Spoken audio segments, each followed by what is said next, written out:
The Sacramento Kings want to play hardball on a potential Zach LaVine trade and reportedly offer the 13th overall pick for Alex Caruso. We'll talk a little bit about that. Plus, we're going to talk about the Bulls extending a qualifying offer to Patrick Williams and what that could mean in the long run of things. And a former Bulls coach joins the Portland Trailblazers. We're going to talk about all that, plus DeMAr DeRozan preparing for an exit, all that and more right after this.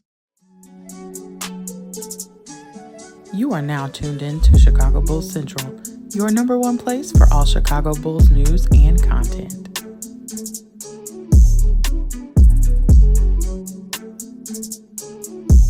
What's going on, Bulls fans? Welcome to another episode of Chicago Bulls Central, your number one spot for everything Chicago Bulls related. I'm the host there, Haize, but more importantly, you guys can follow the channel at Bulls Central Pod on every social media platform we happen to be on. With that being said, let's go ahead and get into the content for today, y'all. So I want to follow up on two things that we had kind of emergency episodes on or breaking news episodes on. One of those things being that the Chicago Bulls were offered the number 13th overall pick by the Sacramento Kings in this draft to potentially trade for Alex Caruso. It actually seems like the Kings and the Bulls have had quite a bit of discussions, both on Alex Caruso and LaVine. I'm sure at some point it was a permutation of that deal that included LaVine and Caruso going to the Sacramento Kings.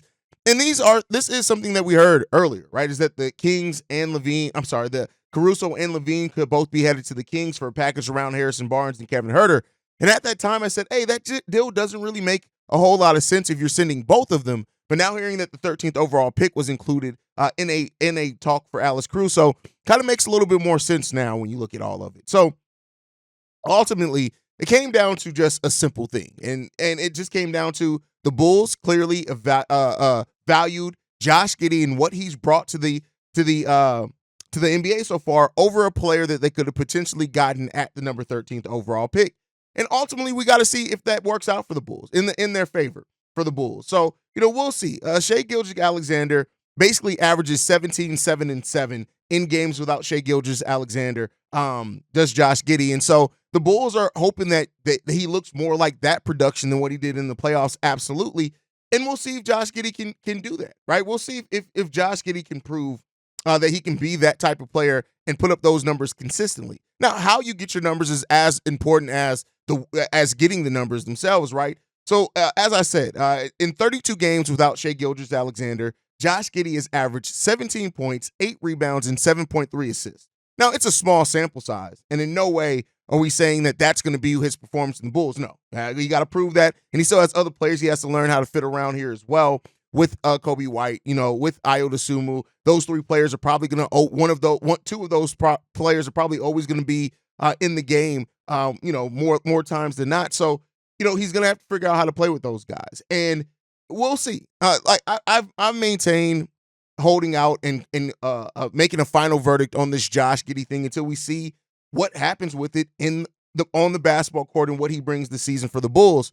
But it's just interesting that the Bulls had an opportunity to get a 13th overall pick and have 4 years of a rookie scale deal for a player in this draft, and instead they decided to take Josh Giddey, who is a restricted free agent next season, and if he has numbers anywhere close to those numbers he has without Shai Gilgeous-Alexander, they're about to have to pay Giddey big money.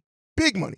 Like I said, 17, 8, and 7 basically is what he averaged without Shai. If he gets close to those numbers here, even with playing with Kobe White, you're looking at about a $20 to $24, $5 million player. And with the way that the salary cap structure has changed and things like that. So the Bulls are playing a gamble here. And, clearly A.K. Eversley, the Bulls front office, evaluated this, and they feel like they can get the most out of Josh Giddey. Now, they got to prove that they can, but that's what they've shown so far, I think, with the moves that they've made, or they're not going after the 13th overall pick. But then you get into the Kings playing hardball in a Zach LaVine trade.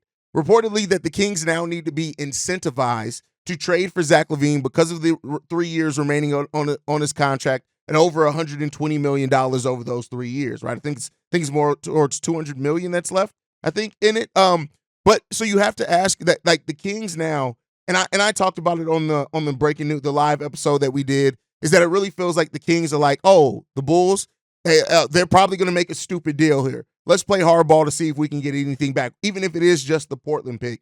Can we get that back? in a Zach LaVine trade. And to me, listen, it's not like the Kings are in the rumored deal, which we don't know if the exact deal. You're giving up Kevin Huerter and Harrison Barnes. It's not like you're giving us great pieces. You're giving us solid pieces. The veteranship in Harrison Barnes and how he's still a productive player. The fact that Kevin Huerter brings some much-needed three-point shooting to this team. He's coming off a down season, though. But if you think you're going to get Zach LaVine and a pick, no matter how protected it is for Kevin Huerter and Harrison Barnes, maybe some pick swaps, maybe that's some type of incentive that they're looking at. With that count towards incentive, right? We got to see. And I think ultimately this is just two teams that have had a bunch of trade talks, and they're still filling each other out. I think that that's still the case right now.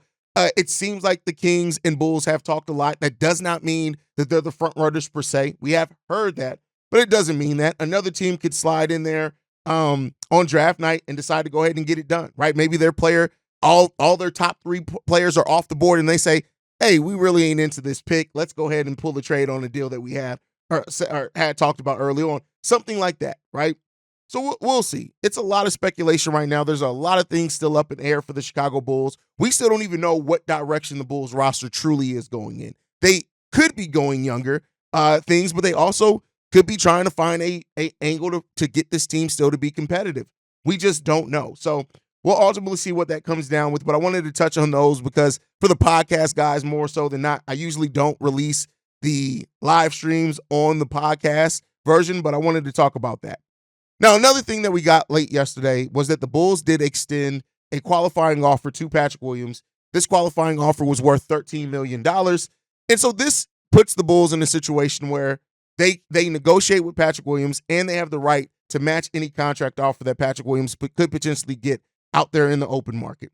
That's what it is. We do have, some teams reportedly that are interested in Patrick Williams. The OKC Thunder, Toronto Raptors, Charlotte Hornets have all been mentioned around the league per Jake Fisher as teams that could be interested in Patrick Williams in restricted free agency. Now, again, I said this before, once you extend a qualifying offer, it makes it one of a few different scenarios that's possible. You re-sign the player, they decide to play on the qualifying offer and become an unrestricted free agent the following season. You could work out a sign-in trade, or the team signs an offer sheet. Now, the results of that offer sheet could be that the Bulls match it, or he signs an offer sheet, the Bulls don't match, and he ends up going to the team he signs an offer sheet with.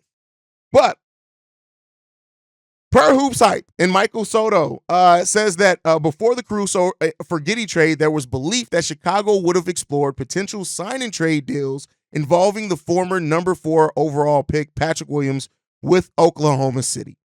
So, what we're hearing again is another team now that the Bulls have actually made a deal with, and it seems like the Bulls have done a lot of their negotiating around a few teams. The question you have to ask yourselves, are the Bulls considering a sign and trade for Patrick Williams? And I won't say no outright. I'll say that I still think, from what I know about this front office and what I've seen, that this front office is still one that is big on keeping Patrick Williams. But you never know how the draft is going to shake out. Let's say you do draft a Tejan Saloon. You do draft a Mattis Bucilis, right? Let's say you get one of those players, and then you're looking at Dalen Terry and Julian Phillips and saying, well, we need to also develop these guys. Maybe Patrick Williams is the odd man out then. He still could end up being the best one out of all those guys outside of Bucilis and Tejan Saloon. But the Bulls, as a team that is leaving all their options open, I won't say that a qualifying offer, and I won't say that it's even that it's out of the realm of possibility that Patrick Williams is signed and traded. I personally still think that the most likely scenario is Patrick Williams coming back to the Chicago Bulls on a deal between 15 and 16 million, somewhere up in there. The qualifying offer is 13 million. Typically, players don't sign for less than the qualifying offer, but it has happened. So, 13 to 16 million dollars is kind of the range I would think there on a 3-year deal. So you're looking at about a 3-year between $45 and $52 million deal potentially for Patrick Williams. And at that time, it would then say that the Bulls, listen, it gives the Bulls till Patrick Williams is almost 26 years old. He turns 23 in August. So it'll be until he's basically 26 years old of giving him 3 more years to say, hey, show us what you got so we can pay you. We would love to, but you got to show us more. Or it potentially puts Patrick Williams in a place where he'll become an unrestricted free agent as he's hitting what's supposed to be the prime of his playing career. So, we'll see what happens with that. I think that this is an interesting thing to continue to monitor just because Patrick Williams was the first draft pick by this front office. And while that shouldn't really matter in the long run, you should make the best decisions for your team. I've seen too many Bulls fans to say, oh, Patrick Williams is this, Patrick Williams is that. Like, have you guys not learned to not write off players while they're still this young? I will say that I completely understand Patrick Williams hasn't showed a whole hell of a lot, right? But he has shown an ability to hit the open three. He's almost 50% three-point shooter or 40% three-point shooter for his career. He's a player that gives really good effort defensively. And those are type of players that there always are going to be spots for. And when you hear that other teams are interested in Patrick Williams, it kind of makes sense. Like, yeah, he didn't live up to the hype around him being the 4th overall pick. He didn't. It is what it is there. He did not live up to that hype. But that when you remove yourself from that, you still realize that this is still a player that can contribute to a basketball team. And no, it's not going to be the Kawhi Leonard upside that some Bulls fans had hoped that he was going to hit. But it is still a player that most teams want somebody who can defend and hit three-point shots. And he has to do it at a bigger rate because he's still, 3.5 three-pointers per game the last 2 years, but hitting that at a decent clip. He still has to show that he can do that and show that he can grow his game. But Patrick Williams offers the type of physical makeup, the type of skill set that every NBA team wants a guy like that on their roster. Now, he has expectations here in Chicago that it wouldn't be and that he wouldn't have elsewhere. But there is still value in Patrick Williams. Even if Patrick Williams ends up just being a guy that averages 10 points per game, there is still value in that. But the question is what you pay for that, right? So the Bulls sit in a place where they have a player that they like. They have a player that they probably think still has tons of his game that's left to be uncovered.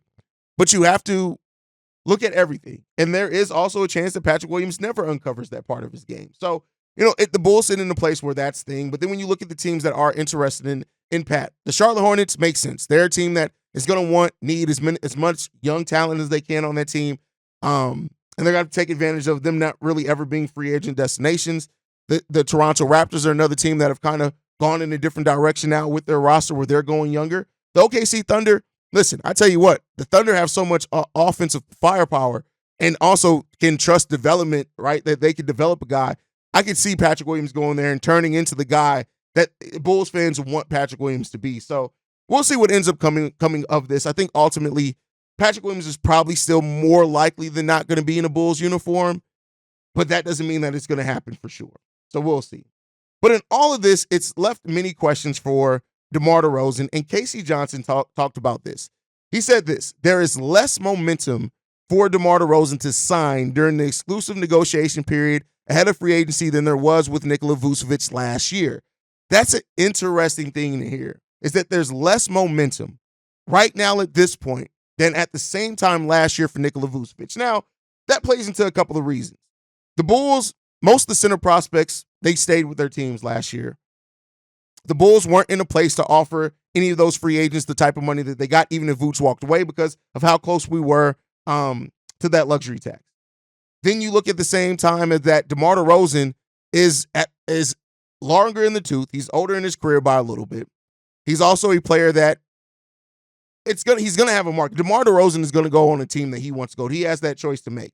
But the fact of the matter is that hearing that Casey Johnson says that there's less momentum for DeMar DeRozan deal than what there was for Nikola Vucevic deal, and keep in mind, we weren't too confident that Vooch was gonna re-sign, but he did, right? So right now, it seems like there is mutual interest from DeMar and the Bulls. But that could be a veil, right? That could just be the fact of, hey, yeah, let's do this to see if you can offer me something. But it doesn't. Now, Casey Johnson also points out that all it takes is one phone call and a set of negotiation to potentially get these contracts talks going. So saying going, does that mean that they aren't happening at all? Or maybe I'm reading too much into that, which I've been known to do is definitely a possibility. It seems like maybe between DeMar trying to fill it out, or maybe it's also the Bulls trying to figure out, all right, we got Josh Giddey in here. Now, what do we get back in the Zach LaVine trade? How truly competitive can we stay? And I know that DeMar DeRozan has his fans on the Bulls that say, keep DeMar regardless. And then there are people that say, no, don't keep DeMar regardless. The Bulls are going to have to ask themselves in these DeMar DeRozan negotiations, what exactly are you getting out of it, right? What exactly are you getting out of this roster at that point, and what is the goal of the team? If the goal is to get younger, play more dynamically, and to develop these young guys, I'm not going to say you can't do that with DeMar DeRozan on the roster, but of course it becomes a lot easier because somebody has to get those shots, right? And then also you got to look at the makeup. Having Josh Giddey, potentially DeMar DeRozan, and Nikola Vucevic all in a starting lineup, if that is what the Bulls are planning, is not optimal for any type of modern NBA game. And unless the Bulls plan on setting the NBA back 20 years, you got to look at that as well, right? So there's tons of questions around what's going to happen with the future of DeMar DeRozan. And I won't say that maybe either side has had a verdict yet either. But if DeMar DeRozan hits unrestricted free agency, they have 5 days left to sign DeMar DeRozan to a contract extension. If that does not happen, DeMar DeRozan hits the open market. And at that point in time, you give teams the chance and opportunity to wow DeMar DeRozan on and sell him on how he can finally get the ring that's eluded his career with their team potentially. And I don't think anybody, even the most optimistic Chicago Bulls fan, will say that, do you see this team being anywhere close to being able to get DeMar DeRozan a ring in the next 3 years, which is probably the remaining 3-4 years remaining in his career? I don't. I would love to be able to say that I did, but I don't. And so because of that, there is a chance. Now, that's even if DeMar DeRozan is ring chasing. Maybe he isn't. DeMar DeRozan turns 35 years old in August. 35 years old. And when you look at his contemporaries around the league, a lot of those guys have already started making moves for titles. Now, DeMar, for his credit, has actually talked about being against ring chasing before. So maybe that maintains true for DeMar DeRozan. But the fact of the matter is that if the Bulls want to keep DeMar, it's either still going to be overpay. I don't see DeMar DeRozan taking a team-friendly deal, even with the team pivoting. And is that the right allocation of your assets? It's not my assets. It's Jerry Reinsdorf's assets. Spend it how you want to because the old man don't want to spend money. It ain't got shit to do with me. But the Bulls have to ask themselves these questions going into free agency because, once again, the Bulls don't want or should not want to find themselves on the wrong side of bad deals and overpaying. And that's what this front office has done. It has overpaid for just about every asset that it's acquired in its tenure. Some of that was hindsight overpay. Some of it was outright overpay at that time. And so we got to see where it's going to go. Ultimately, DeMar DeRozan, we'll see. Let me know what you guys think down below, though. Hearing this update from Casey Johnson, does that do anything for you to change your mindset on DeMar DeRozan going? Do you want to see DeMar stay a Chicago Bull, or do you want to see him go regardless? Let me know what you guys think on all that down below. Now, just as a little catch-up, Chris Fleming, who was a former lead assistant here on Billy Donovan's staff, has now joined Chauncey Billups' staff in Portland. This one comes from Forbes magazine. And listen, shout out to Chris Fleming. He gets to join a staff and be for a young head coach in Chauncey Billups, who young in his career in Chauncey Billups, and he gets to go and bring some of that situational awareness, some of the expertise that he's had. And I think that it says a lot that I speculated once that maybe Chris Fleming saw this sinking ship for Chicago and wanted to go to a place that put him in a better position to maybe become a head coach down the road. And he went to Portland, a franchise that may be more cursed than the Chicago Bulls. But I tell you what, if Chris Fleming does go to Portland and they start turning things around, or even players start talking about, yeah, Chris Fleming's one of the guys that helped my game, right? That does help Chris Fleming get back on that path of becoming a head coach in the NBA. And I think that's ultimately what this move is about. Chris Fleming knows that people have at one point talked about him as the assistant that would make the best head coach in the NBA. And if he has, because I don't know, I haven't talked to him. Maybe he doesn't want to be a head coach. Maybe he doesn't want that responsibility. Maybe he doesn't want that, hey, I could lose my job at any moment with a losing streak or anything like that. Maybe he wants to be an assistant that just is able to thrive in that role. And we've seen that done around the NBA. But if Chris Fleming does have head coaching aspirations, going to the Portland Trail Blazers could really hurt that. Could also really hurt that as well. So we'll end up seeing what it comes down to. But I just wanted to update that on Chris Fleming. And we'll see what comes down with that, man. We also got another rumor as well when it comes down to, like, the Bulls rumors are all crazy right now, right? And this one's also from Casey Johnson. He said this. As far as that the contract extension may be eyed now with Andre Drummond, because of the Josh Giddey trade. He also said that the Bulls removed themselves from trade discussions with Andre Drummond at the February deadline, and that was after the Philadelphia 76ers were involved in it. And it seems that right now that while the Bulls may be interested in potentially keeping Andre Drummond, that they expect as well that that the contract that he's going to get is just too valuable for what the Bulls are going to be able to offer him. So update for anybody that was holding out hope that maybe Andre Drummond ends up returning to the Chicago Bulls. Doesn't seem like Drum's going to be returning. But all right, that's the time for today, guys, man. Make sure you guys will follow. I'm sure that there'll be some type of news that I have to do a breaking news episode for at some point today. You guys can also catch me on Bleacher Report at noon. I'll be breaking down the top draft candidates for the Chicago Bulls over on Bleacher Report Live. So go to their Bulls channel if you want to see that. But otherwise, guys, make sure you guys are following the show at Bulls Central Pod. You can send us any feedback, questions, comments, concerns, bullscentralpod@gmail.com. Lastly, if you want to leave a text message and our voicemail for the mailbag, the number to do so, 773-270-2799. We're the number one spot for everything Chicago Bulls related, thanks to you guys. And like I like to end every episode on, go Bulls. Love you guys. See Red if you can, y'all. Peace. This has been a presentation of the Break Media.